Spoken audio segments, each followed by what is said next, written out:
I heard. Yeah.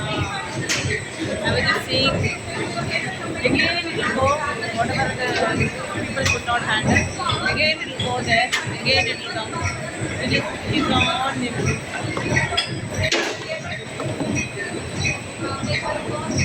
But it will be such a strange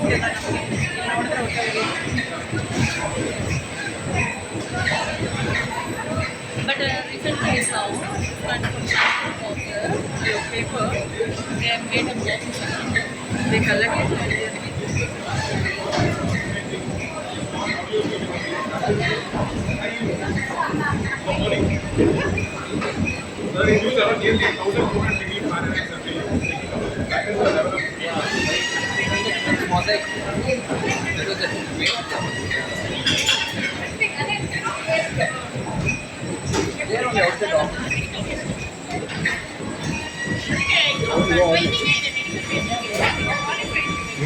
ಇಲ್ಲೇ ನಾವು ಮನೆ ಮಾಡ್ಕೊಂಡಿದ್ದೀವಿ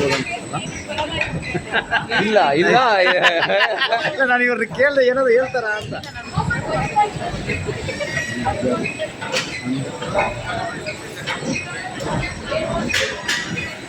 ಪ್ಲಾಸ್ಟಿಕ್ಕು ಬಾಟಲ್ಸು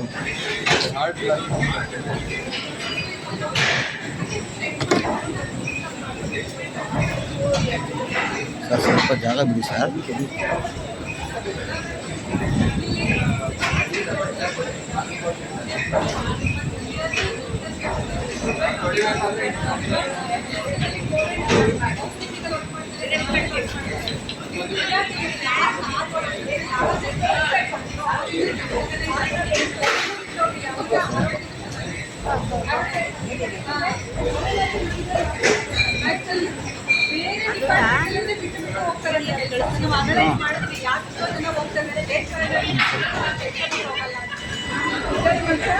ಅದು ನಿಮಗೆ ಫೆಸಿಲಿಟಿ ಕೊಟ್ಟಿದ್ದೀವಿ, ಊಟ ಮಾಡೋಕ್ಕಾಗಿರ್ಬೋದು, ಟಾಯ್ಲೆಟ್ ಫೆಸಿಲಿಟಿ ಎಲ್ಲ ಚೆನ್ನಾಗಿದೆ. ಅವರು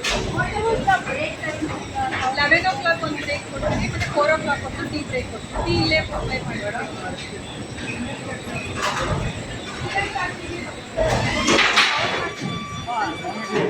ಅದು ಪೂರ್ತಿ ಆಗಿ ಅದನ್ನ ಕ್ಲಿಂಕರ್ಸ್ ಅಂತ ಹೇಳ್ತೀವಿ, ಜಲ್ಲಿ ಜೊತೆ ರಿಯಾಕ್ಟ್ ಆಗಿ ಕ್ಲಿಂಕರ್ ಫಾರ್ಮ್ ಆಗುತ್ತೆ. ಅದನ್ನ ಸಿಮೆಂಟ್ ಪ್ರೊಡ್ಯೂಸ್ ಮಾಡೋಕ್ಕೆ ಯೂಸ್ ಮಾಡ್ತೀವಿ. ಇದು ಪೂರ್ತಿ ಆಗುತ್ತೆ, ಗೊತ್ತಾಯ್ತು. ಇದರಿಂದ ಇದು ಒಳ್ಳೆ ಆಕ್ಚುಲಿ ಸಿಮೆಂಟ್ ಅಲ್ಲಿದ್ರೆ ಪೈಂಟಿಂಗ್ ಪ್ಲಾಸ್ಟಿಕ್ ಅಲ್ವಾ, ಪೈಂಟಿಂಗ್ ಇರುತ್ತೆ. ಅದಕ್ಕೆ ನಾವು ಏನು ಮಾಡ್ತಾರೆ, ಅದು ಸಿಮೆಂಟ್ ಪ್ರೊಡಕ್ಷನ್ ಸಿಮೆಂಟ್ ಪ್ರೊಡ್ಯೂಸ್ ಮಾಡ್ತಾರೆ.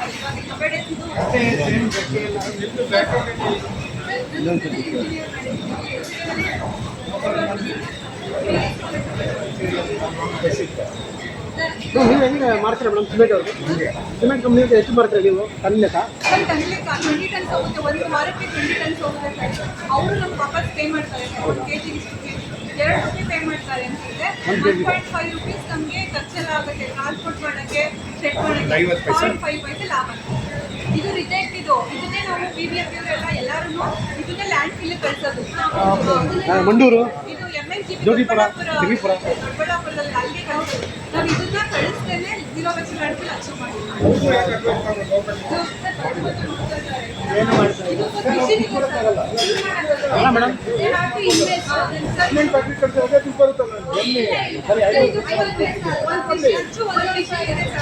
ಶೆಡಿಂಗ್ ಮಿಷನ್ ಅಂತ ರಿವರ್ಸ್ ಫೆಸಿಲಿಟಿ ಇದೆ ನಮ್ಗೆ ಅಲ್ಲಿದೆ.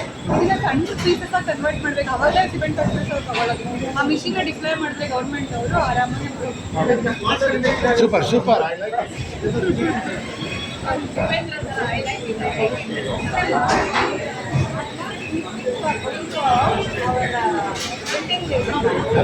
ಅದೇ ಸಿಮೆಂಟ್ ಫ್ಯಾಕ್ಟ್ರಿಗೆ ಹೋಗುತ್ತೆ. ಸೊ ಇದು ಪ್ಲಾಸ್ಟಿಕ್